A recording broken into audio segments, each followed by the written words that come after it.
The Vathek had ruled the Outer Rim for 3,000 years, and in that time no species had ever questioned their divine authority.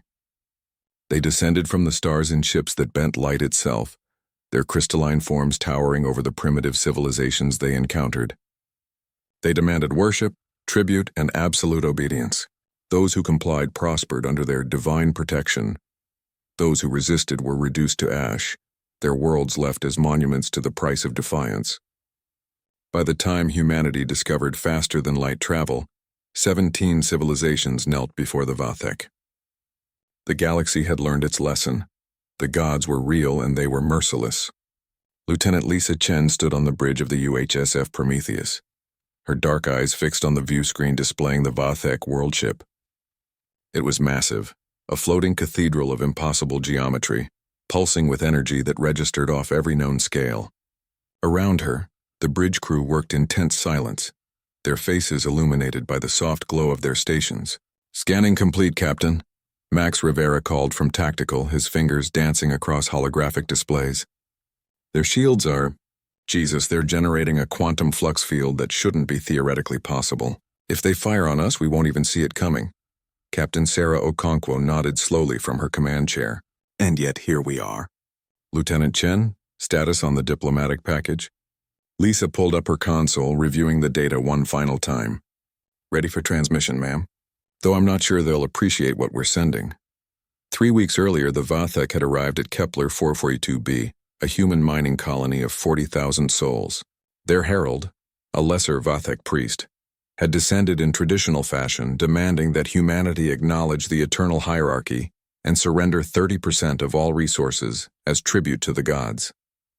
The colonial governor, a stubborn woman named Patricia Zhao, had responded with 2 words that would change galactic history. "Prove it." The Vathek response was immediate and terrible. They unleashed a weapon that turned the colony's atmosphere into a superheated plasma storm. 40,000 people died in less than 3 minutes. Earth's response was equally swift. The Prometheus, humanity's most advanced warship, was dispatched with a crew of 200 and a singular mission: diplomatic contact. But the humans had learned something that 3,000 years of subjugated species had forgotten. Gods could bleed. "They're hailing us," Max announced. "Audio only." "They're laughing?" The bridge speakers crackled to life with a sound like crystal wind chimes, followed by words that seemed to bypass their ears and form directly in their minds. "Another species comes to grovel. Your pathetic vessel is barely worthy of our notice. State your tribute, insects, and perhaps we shall let your homeworld survive another cycle." Lisa watched Captain Okonkwo's jaw tighten. The captain leaned forward slightly. "This is Captain Sarah Okonkwo of the United Human Space Force. We're not here to offer tribute. We're here to deliver a message." Silence. Then, something that might have been curiosity colored the telepathic voice. "A message? You amuse us. Speak then die." "Lieutenant Chen, transmit the package," Okonkwo ordered. Lisa's fingers flew across her console. The data burst lasted 3.7 seconds, an eternity in quantum communication. She had personally compiled it over 72 hours of sleepless work. Complete scans of Vathek technology from the Kepler attack, predictive models of their weapon systems, detailed analysis of their quantum shields, and most importantly, a comprehensive breakdown of their biological structure obtained from a single-scale fragment recovered from the colony ruins. The Vathek went silent for exactly 14 seconds. When they spoke again, the amusement was gone. "Impossible. Your species should not possess this knowledge. You are children playing with fire you cannot comprehend." "See, that's where you're wrong," Max interjected, unable to contain himself. Captain Okonkwo shot him a look but didn't silence him. "We spent 3 weeks taking apart everything we know about you. You're not gods.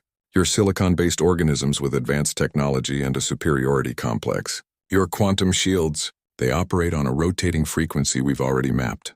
Your plasma weapons, they require a 30-second charging cycle that leaves you vulnerable. And your biology?" He smiled grimly. "Turns out silicon-based life forms have a fatal weakness to resonant frequency attacks." Lisa pulled up a new display. "We're transmitting these findings to every species in the Outer Rim right now. Every civilization you've enslaved is learning that you're not divine. You're just another species that learned to build weapons before you learned humility." "You dare!" The Vathek's voice became a roar in their minds. The world ship began to glow with gathering energy. "Captain, they're charging weapons," Max warned. 30 seconds until they can fire.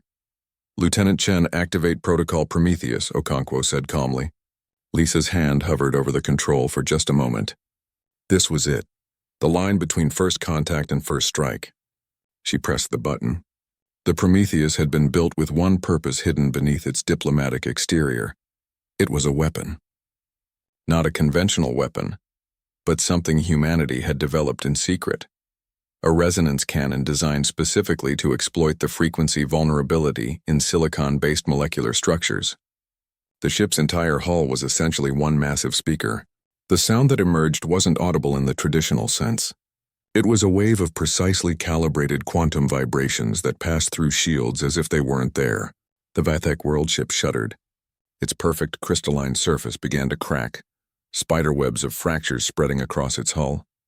"Stop, you cannot, we are gods!" The telepathic voice was screaming now, all pretense of superiority gone. "No," Captain Okonkwo said quietly. "You're just the first bullies humanity decided to punch back." The world ship's glow flickered and died. On the view screen, Lisa watched as the Vathek vessel began an emergency retreat, its damaged systems struggling to open a wormhole. Within seconds, they vanished, fleeing from a species they had thought beneath notice. Max let out a breath he'd been holding. "Ma'am, we're receiving transmissions from everywhere. The Korthan Empire, the Zell Confederacy, even the Whisper communes. They're all asking for our tactical data." Lisa smiled, feeling the weight of 3,000 years of oppression beginning to lift across the galaxy. "Send it to everyone, Captain?" Okonkwo nodded. "Send it to everyone. Let's see how well gods survive when their subjects learn they can fight back." As the Prometheus turned toward home, Lisa thought about the 40,000 souls lost at Kepler 442b. They had paid the price for humanity's lesson. The universe had no room for gods, only survivors. And humanity had just taught the galaxy how to survive. The age of the Vathek was over. The age of resistance had begun, and it had started with a single ship, a simple truth and 2 words that would echo across the stars. "Prove it."